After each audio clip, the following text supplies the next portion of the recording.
خولو موسكينا. ركلة ركنية هل يأتي معها الجديد؟ ملعوبة من برايان، عرضية لبيبو. بيبو يرسل كرة داخل المنطقة والكرة في المرمى. جول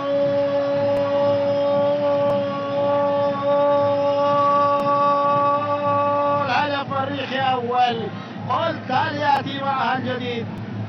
والجديد عبر العميد رمضان عجب يضع الكرة في المرمى براسية رائعة في شباك عصام يوسف مع الفرحة الجماهيرية المريخية. تنفيذ للركنية والكرة العرضية الرائعة من بيبو والرأس الذهبية عبر رمضان عجب يضع الكرة في زاوية مستحيلة على عصام يوسف.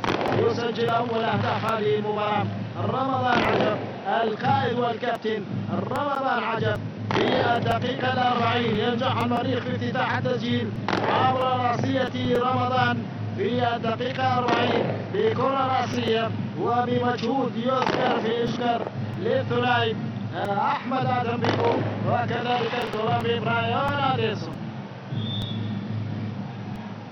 كيف سيكون شكل المباراة ونحن نلعب في خواتيم شوط اللقاء الأول؟ متابعينا الكرام، كرة ملعوبة مريخية، كرة مريخية على الجهة اليمنى عن طريق صاحب الهدف رمضان عجب.